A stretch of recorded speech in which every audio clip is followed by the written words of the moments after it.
Good evening and welcome to the COVID-19 update on Channels Television. I'm Millicent Walker. First, the highlights.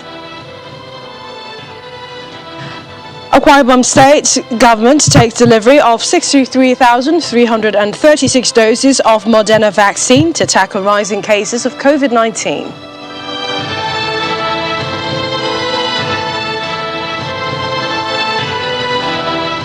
Efficacy State government reports about 20,000 unvaccinated with second dose of AstraZeneca in the state.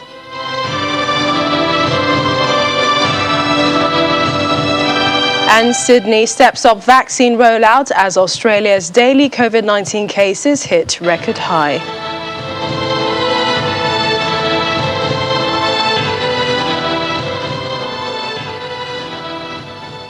According to the World Health Organization Africa region today, West Africa has recorded its highest number of COVID-19 deaths since the pandemic began, as several countries grapple with outbreaks of cholera, Ebola virus disease, and Marburg virus disease, which threatens to further strain the already stretched emergency response capacity in the region. And that's coming from Dr. Meshidisomo Ati, the regional director. While Nigerians have been asked to be cautious as they engage in their daily activities to prevent a spread of COVID-19, the National Primary Healthcare Development Agency is urging eligible persons to take the vaccines, noting that it was, or rather still, the safest way to curtail infection.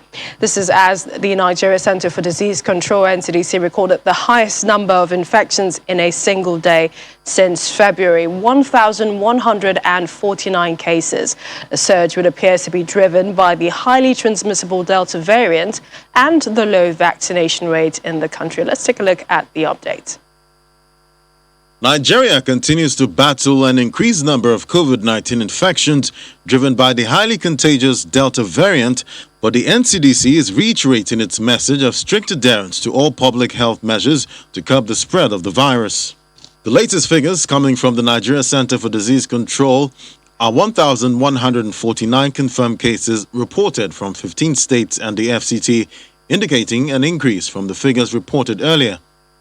Lagos reported the highest number of infections with 680 cases, followed by Rivers with 157 infections. Akwa Ibom reported 94 infections. Oyo registered 56. Edo had 36. 34 cases were reported in the FCT. 31 cases were registered in Ogun, while Ekiti reported 20 cases. Other states include Delta with 16 cases. Abia, Nasarawa, and Osun states reported 5 cases each. Cross River had 4 cases. Plateau had 3, Sokoto had 2, while Kano reported 1 case. There were no cases reported from Ondo State. Nigeria now has a total of 184,593 confirmed cases. 279 people have been discharged in the last 24 hours, increasing the total number of recoveries to 167,738. The NCDC also reported 7 additional deaths from COVID-19 causes in the last 24 hours, raising the fatality toll to 2,236. The active cases in the country are now over 14,000, while over 2.6 million samples have been tested so far. In Africa, there are over 7.3 million confirmed cases and more than 186,000 deaths recorded across countries on the continent. The total global confirmed cases have now surpassed 209 million, while more than 4.3 million deaths have been reported. And as part of efforts to curb the rising number of COVID-19 positive cases in recent weeks, Akwa Ibom State government has taken delivery of 63,336 doses of the Moderna vaccine to combat the pandemic. Disclosing this at a media briefing at the Government House CEO, the Secretary to the State Government and Chairman COVID-19 Committee in the state, Dr. Emmanuel Ekuwem, added that vaccination will commence immediately.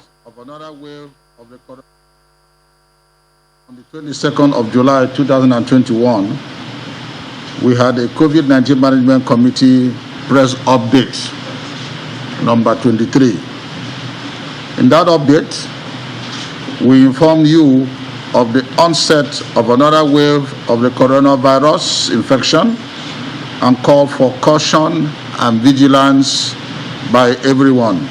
Just yesterday, the state took delivery of 63,000 336 doses of the Moderna vaccine as part of its effort to combat the pandemic. This is good news. Full rollout of vaccination commences immediately. We encourage everyone to take advantage of this opportunity to get vaccinated and protected against the virus. The vaccine is safe and effective. It shall be available at designated areas in Uyo and the primary health center bases in the different local government areas. Do not be vulnerable to conspiracy theories. This vaccine is safe. And to the southwest, where government records reveals that some 20,000 people did not present themselves to take the second jab of the Oxford AstraZeneca vaccines in Ekiti State when the second consignment was rolled out. The state also confirms that no Delta variant has been recorded there in the midst of the surge in number of patients. Our correspondent Babajide Agbeyo has the rest of the story. The Ekiti state government says about 20,000 people failed to show up to take their second jabs of the Oxford AstraZeneca vaccines. Current statistics also show that among those who recently tested positive for coronavirus in Ekiti State, those who did not take their second jab are among them. Meanwhile, state authorities have insisted that the state cannot be tagged an endangered environment as far as the third wave of COVID-19 is concerned. Out of the over 200 cases that have been positive in Ekiti, when we analyzed, we realized that just like about 4 very minute number of people that had had the vaccine, just 1 dose, and those ones they didn't even complete their both doses, you know. So it's that's why we're encouraging people that is to complete your jabs. Like if you get the first dose, also get the second dose. And of course, the vaccine thing is not if you take a drug, if you take a prophylactic anti-malaria drug, it doesn't say that mosquito will not bite you, right? But it just says that you're not going to come down with malaria. In a way, it's supposed to protect you. So we have said over and over again that the vaccine the vaccine does not mean that you cannot still be infected. The vaccine just means that your immune system will have been able to recognize and fight the infection so much so that you will not come down with the disease. As the state awaits the arrival of the Moderna vaccines, it has promised to step up sensitization campaign to ensure residents embrace it. Babajide Agbeyo for COVID-19 update. And according to recent investigation by medical practitioners, research shows that the COVID-19 pandemic now affects the skin. This was disclosed by a guest lecturer, Dr. Jimma Uchechukwu, during a scientific conference of the Nigerian Medical Association held in Jalingo, the Taraba state capital. According to him, any change in the skin condition calls for diagnosis as it affects blood vessels, which leads to blood clot that results to collateral damage to the skin. He adds that every patient is infectious until proven otherwise. Initially, it seemed that the skin changes were relatively uncommon initially. In fact, in one analysis in February 2020, for instance, researchers reported rashes in less than 0.2% of 1,099 people with laboratory-confirmed COVID-19 diagnosis across 552 hospitals. So as at February 2020, the major research conducted showed a skin manifestation in just 0.2%. During this COVID-19 pandemic, the sudden appearance of a skin rash in a patient with no other etiology to explain its clinical presentation should encourage the physician to consider a possible COVID-19 diagnosis. So don't play with any skin condition now. In fact, the advice to you is that every patient is infectious until proved otherwise. So there is nothing like, oh, it's just a rash, let me go without my mask. No. There could be livedo reticularis or a smosa pattern, where it is drawn on the skin like a map. The coronavirus pandemic comes with the very obvious challenge of the declining economy as many states try to deal with the challenges of economic growth and recovery. Well, with these problems posed by the pandemic, agriculture has also been identified as one of the viable ways for a quick economic recovery in Nigeria and also globally. In Delta State, the government, through the Ministry of Youth Development, is getting young people involved, urging them to take advantage of innovations in agriculture, which it believes will help stimulate the economy.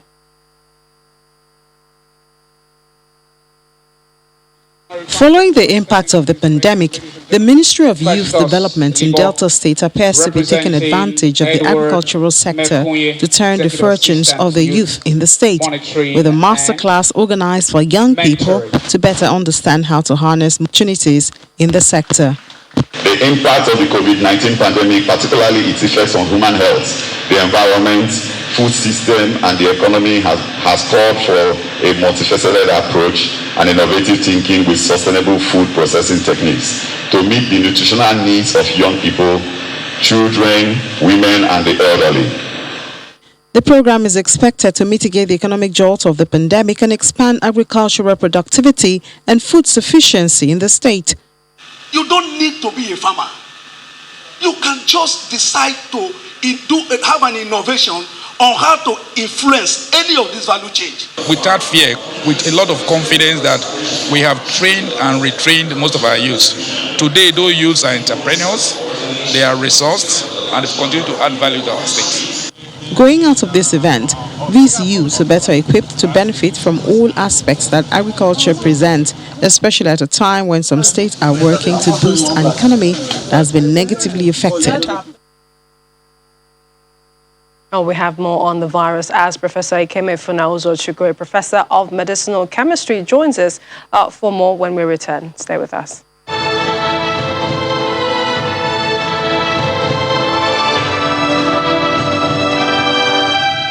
Professor Ekeme Funauzo-Chukwu, Professor of Medicinal Chemistry, Director of Research and Innovations at Nnamdi Azikiwe University, Awka, is also a certified supply chain analyst as well as certified public analyst. Thank you for joining us on the program. Thank you. Good evening. Good evening. What's your take on the vaccines to tackle COVID-19? I mean, we now have Moderna, we have Johnson & Johnson, and a few more AstraZeneca. And, I mean, they were created and designed for COVID-19 of the Alpha variant. Are they effective against this Delta variant? Okay, thank you, and good evening. The Delta variant is called a variant of concern. That means it is different slightly, especially at the binding sites that the vaccines are targeting, actually about 2 sites. So there is some differences between the Delta and the original strain for which these vaccines were designed. So the effectiveness of the current vaccine that we have against the Delta variant has actually been confirmed that it is still effective. But it must be after 2 doses. 2 doses. I am basing my assertion based on a recent report by a group of scientists published in Nature in July 2021, where they found that when you have taken 1 dose only, you have low or no effect. However, if you have taken 2 doses, then you can have effectiveness but reduced efficiency. Effectiveness is still effective, but reduce efficiency. What I'm talking about is with respect to only 2 vaccines, according to that study, Pfizer vaccine and AstraZeneca vaccine.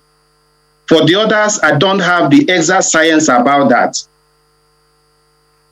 So the proviso is you must have taken the 2 full doses for you to believe that the vaccines are still effective for you. even though with reduced efficiency. However, that is research outside of Nigeria. We know that there is still a possibility of what we call breakthrough infection, because vaccination is like seat belts. It does not prevent accidents, but when the accident occurs, you will have minimal impact or damage. That is the essence of vaccination, fundamentally. And secondly, in Nigeria, the dynamics of COVID-19 is different from what you have in many other countries, especially where some of these researches are done. There are factors that are mitigating COVID-19 in Nigeria, and these factors have not been thoroughly identified or zeroed in on. So what we get from the data or the information in the global world may not 100% apply to Nigeria. So that is the position as far as science is concerned. So there is effectiveness if you have used 2 full doses with reduced efficiency. So thank you. I also read a bit about that, talking about the Oxford study, but it also said that protection reduced quicker than the AstraZeneca vaccine, which seemingly suggests that perhaps the AstraZeneca vaccine might be stronger than the Pfizer vaccine. I'd like to get your professional view on that. And then let's also talk about vaccine hesitancy and your recent study. Yes, that's a study. You know, that study is in a context. And that context is not exactly the context of Nigeria. Like I said before, the COVID-19 pandemic, the dynamics are mitigated by several factors in Nigeria, which we do not yet know exactly what is happening, because we don't have local data, local research enough to explain some of the things. Yes, that study showed that AstraZeneca, the decrease, the loss of efficiency is faster with Pfizer. Yes, that study said that. But of course, the popular brand in Nigeria is AstraZeneca. So that gives us some level of boost. Especially when we now add up some other confounding factors that are yet to be identified in Nigeria. Talk to us about so that places Nigeria in a good state, really. Yes, Professor, talk to us about, and this is finally, vaccine hesitancy. At what point would you put it? Many people feel that a lot of people are now on board to taking vaccines in the country. Okay. On vaccine hesitancy, the Minister of Health in March 2021 told us that we have 50% hesitancy, national average.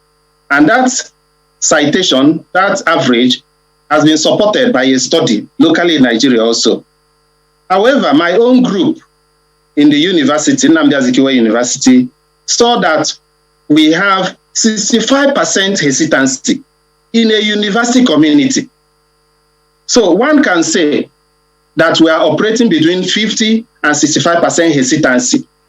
But I have a suspicion that actually we're operating beyond 65.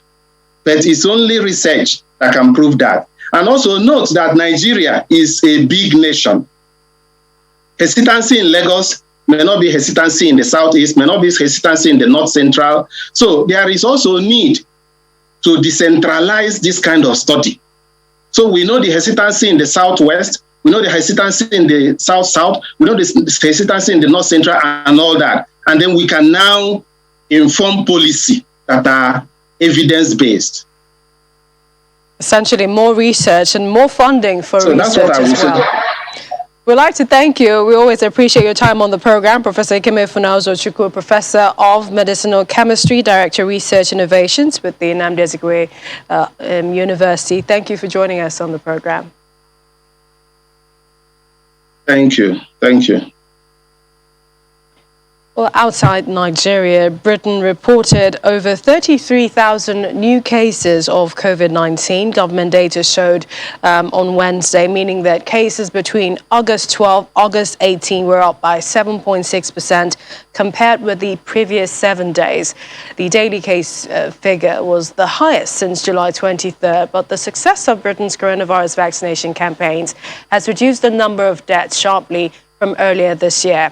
Now, yesterday's data showed a further 111 people were reported as having died within 28 days of a positive test for COVID-19, taking the 7-day increase to nearly 8%. But in mid-January, when daily cases were also running at about 30,000 a day, deaths within 28 days of a positive COVID-19 test were averaging more than 1,000 a day. A total of 47.41 million people have received the first dose of the vaccine against the coronavirus by the end of August 17th. Well, joining us for more on what's happening in the United Kingdom, Dr. Peter Moesi, Research Fellow at Aberdeen University. He joins us from London. Welcome to the program. Thank you for having me, and good evening to Nigerians. All right. I know we usually speak to you from Scotland, but we understand that, you've traveled miles and you're now in London. But tell us about the restrictions. I mean, because I know they are different in Scotland and, what you witnessed in England, London. Yeah, that is absolutely correct. So in Scotland, we are currently at level 0, and we have the face mask on as mandatory. But here in England, you are allowed to go without a face mask. And what seems a little bit surprising for me is in Scotland, if you go into public areas without a face mask, you get this weird look from people. Whereas here in London, in the last couple of days I've been here with my face mask on, I get a weird look from people as well, like, why do you have a face mask on, basically? But the rules are, like you said, are kind of slightly different when it comes to the mandatory face mask in Scotland. However, we are fully open in Scotland. The same goes for England as well.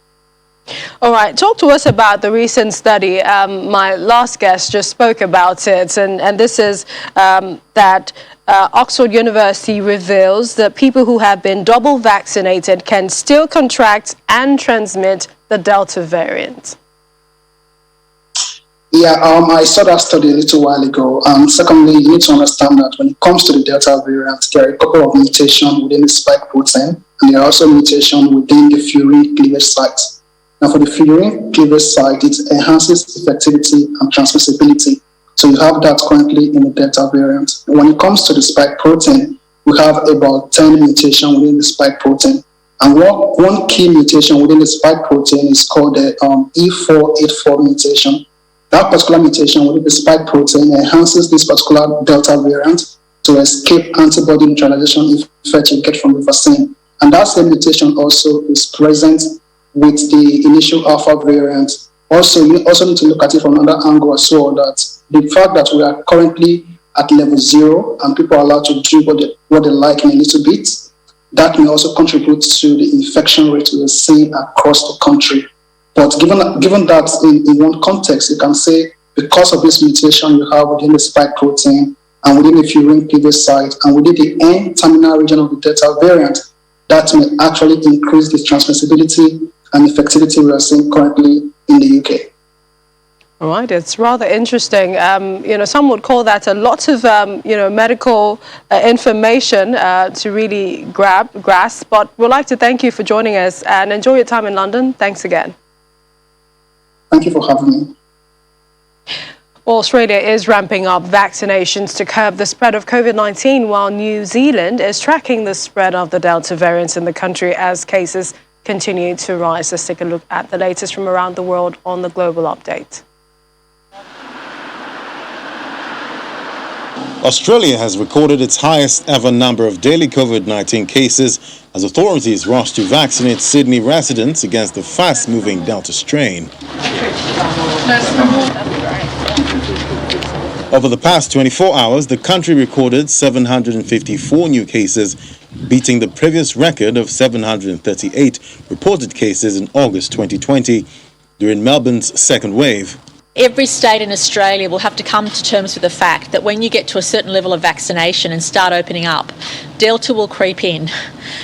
We can't pretend that we're going to be 0 cases around Australia of Delta. As the Doherty report says, once you get to 80% double doses and you have to open up, everybody's going to have to learn to live with Delta. Admittedly, in New South Wales, we're learning that earlier than others.